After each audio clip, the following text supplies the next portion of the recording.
So hi, and welcome to Wine Wednesday. I'm Bob Simon. I'm here every week for you, and I hope that in this terrible time dealing with this coronavirus and self-hibernation and self-isolation and social distancing that you're doing all right. Hopefully it's going to be over. At least we'll be able to see the end of the tunnel soon, hopefully.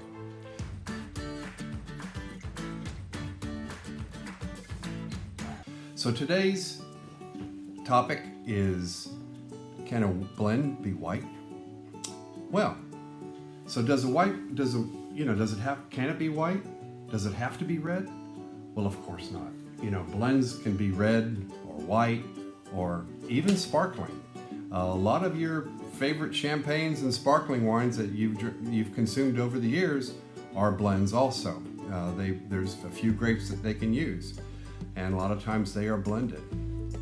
Blends have been around a long time, okay? Way before the current love affair that we are enjoying now with them. I'm not going all the way back to the ancient Greeks. I'm just going to go back, let's go to Bordeaux in France. Most of the wonderful Bordeaux wines, especially, let's just talk about the first growths that the French government, back in the old days, designated as the greatest wines in the world. They had first growth, second growth. And, we're talking about Chateau Lafite Rothschild, Chateau Mouton Rothschild.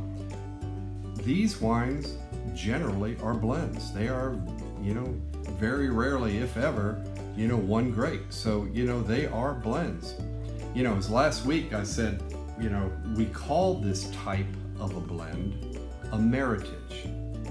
Those were the legal grapes of the Bordeaux region of France. And those 5 grapes are Cabernet Merlot, Cab Franc, Petit Verdot, and Malbec. Those are, so you can have red blends made out of those red grapes, but that's the one type of red blend. There's all kinds of red blends using all kinds of different grapes. But in Bordeaux, there are white Bordeaux's also, and most folks think in terms of a white Bordeaux being a Sauvignon Blanc. Well, the majority of them are. But there's a couple other grapes, Semillon and Muscadel, that are in that region also and can be used in white Bordeaux's. And so there are a number of white Bordeaux's that are Sauvignon Blanc and Semillon blends. Now, in California, let's talk about how you can call a wine a Cabernet or a Merlot or whatever. 75% of the volume of the liquid that's in the bottle has to come from that grape. So that leaves 25%. Now, does it mean there's no such thing as 100% Cabernet or 100% Zinfandel or Merlot or Syrah? No, it doesn't mean that. There are those out there. They are. But many wines have a small amount of other grapes blended in there. So what does this mean? Well, what it means is that a lot of the Cabs and Merlots and Zinfandels, and even you Pinot Noir drinkers, even Pinot Noirs, a lot of times are not 100% of that grape. There's a blend put in there. It doesn't have to appear on the label either. They are not legally required to put it on the label to tell you that there's other grapes involved. But I'm a big fan of blends, okay? I love blends. I've always been prone to comparing a red blend, because that's what I drink, but comparing blends to a painter who only uses one color. If you use just 100% of a grape, you're using one color. As soon as you allow yourself to use other grapes, you get to put other colors into this picture, this beautiful mosaic that you're going to get to drink in your glass. It's wonderful. Those extra grapes give you a little more structure, a little more flavor, some nuance to, I'm all about how good is it going to be in the glass. Because in the end, as a consumer, I'm not a winemaker. I'm not what I am is a wine drinker. Now, I happen to be a wine purveyor and seller also, but I am a wine drinker. And I want it to be good in the glass. So that's the most important thing. And so adding and tweaking all that stuff, I think it makes for a better wine most of the time. So in the US, it seems to me that wine drinkers are very accepting of red blends. Very accepting of red blends. Don't have any trouble selling them. People are like, oh yeah, that sounds like an interesting thing. I'll try it. White blends, not so much. White blends, people a little bit standoffish. And I'm not sure if this is a chicken and the egg thing where, why there aren't more. There aren't a lot of domestic white blends, especially if you compare it to the amount of red blends that are out there. But it's been my experience that white wine drinkers tend to like their grape. They're not as willing to stretch and see what the blend will be, what a blend would taste like in the white. But there's a lot of good ones out there.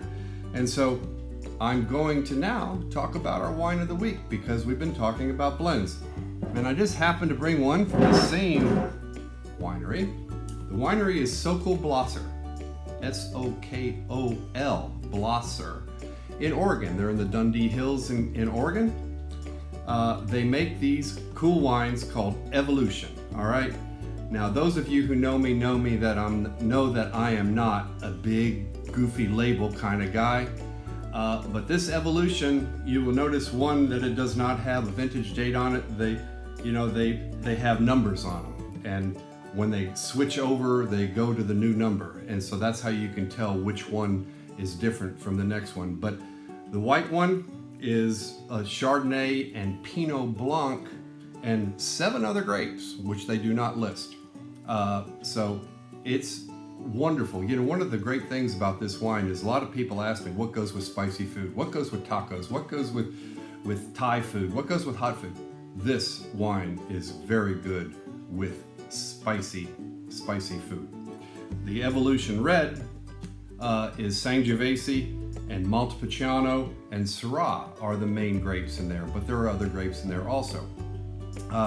Terrific little wines. They run from, say $13.50, which is what I have them on sale at Paulie's Wine and Spirits right now, up to probably $17, $18, $19, depending on what store you're in.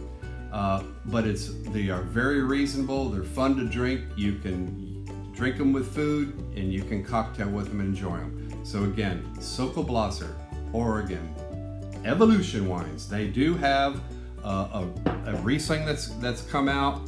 They have a Pinot Noir, and it's all this same type of label, okay? They have a Pinot Noir, and I see they're coming out with a sparkling also. Anyway, be healthy, be safe, and I hope that your life is good.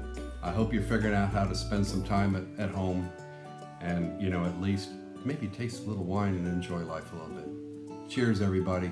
See you next week. I hope everything goes great for you.